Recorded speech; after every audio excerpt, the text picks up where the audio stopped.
Hormuz প্রণালীকে বন্ধ করে দিয়ে আমেরিকাকে আর ব্ল্যাকমেইল করার সুযোগ নেই বলে মন্তব্য করেছেন প্রেসিডেন্ট ডোনাল্ড ট্রাম্প। শনিবার হোয়াইট হাউসে সাংবাদিকদের প্রশ্নের জবাবে একথা বলেন তিনি। এ সময় ইরানের সাথে বেশ ভালো আলোচনা চলছে বলেও জানান ট্রাম্প। গত ৪৭ বছর ইরানকে কেউ মোকাবেলা করেনি উল্লেখ করে তিনি বলেন, তেহরান এখন নেতৃত্বহীনতার পর্বে প্রবেশ করেছে। একই দিনে দেশে সাইকেডেলিক ড্রাগস ভিত্তিক নতুন চিকিৎসা ও গবেষণা দ্রুততর করতে এক নির্বাহী আদেশে সই করেন প্রেসিডেন্ট ট্রাম্প। টানা ৬ সপ্তাহ ধরে চলা ইরান যুদ্ধে বর্তমানে সাময়িক যুদ্ধবিরতি চললেও পরিস্থিতি যেন বদলাচ্ছে প্রতি মুহূর্তেই। শুক্রবার ইরান হরমুজ প্রণালী খুলে দেওয়ার ঘোষণা দিলেও অবরোধ চালু রাখে আমেরিকা। ফলে এক প্রকার বন্ধই থাকে বিশ্ব বাণিজ্যের গুরুত্বপূর্ণ এই নৌপথ। শনিবার আইআরজিসি নতুন করে হরমুজ প্রণালী বন্ধের ঘোষণা করলে এর প্রতিক্রিয়া জানান প্রেসিডেন্ট ডোনাল্ড ট্রাম্প।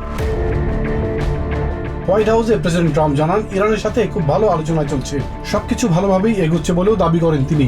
একই সঙ্গে ইরান একটু চালাকি করেছে বলেও মনে করেন প্রেসিডেন্ট ট্রাম্প। তিনি বলেন, গত ৪৭ বছর ধরে তাদের কেউ মোকাবেলা করেনি, এবার আমেরিকা তাদের মোকাবেলা করেছে। এ সময় ইরানের সামরিক সক্ষমতা ধ্বংস করার কথাও উল্লেখ করেন Trump.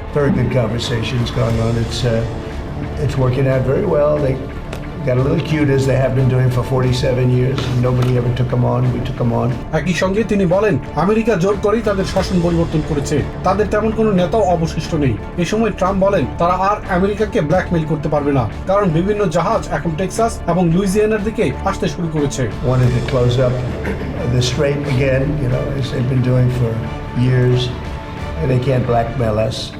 In fact, a lot of the ships are coming up to Texas. I don't know if you know, in Louisiana. এই সময় প্রেসিডেন্ট জানান, ইরানের সাবেক সেনাপ্রধান কাসেম সোলাইমানিকেও হত্যা করা হয়েছে, যাকে রাস্তার পাশে পেতে রাখা বোমার জনক বলেও দাবি করেন Trump. A lot of our people have been killed. A lot of your fellow soldiers have been killed over the years by Iran.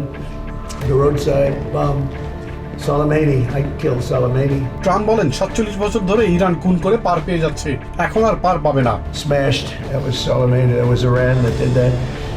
So we have a much different view on it than other presidents. They've gotten away with murder for 47 years. They're not getting away with it anymore. একই দিনে দেশে মানসিক স্বাস্থ্যের চিকিৎসায় psychedelic ড্রাগের clinical trial ও ব্যবহার দ্রুততর করতে নির্বাহী আদেশ সই করেছেন প্রেসিডেন্ট ট্রাম্প। একই সঙ্গে এ বিষয়ে গবেষণার জন্য $50 মিলিয়ন বরাদ্দ করারও নির্দেশ দিয়েছেন তিনি। ট্রাম্প বলেন, এর মাধ্যমে গুরুতর মানসিক রোগ ও ডিপ্রেশনে ভোগা মানুষের জীবনে বড় পরিবর্তন আনতে পারে। ইলিয়াস কমল, TVN 24 news desk. New York থেকে সম্প্রচারিত TVN 24 টেলিভিশন বিশ্বজুড়ে বাঙালির কণ্ঠস্বর।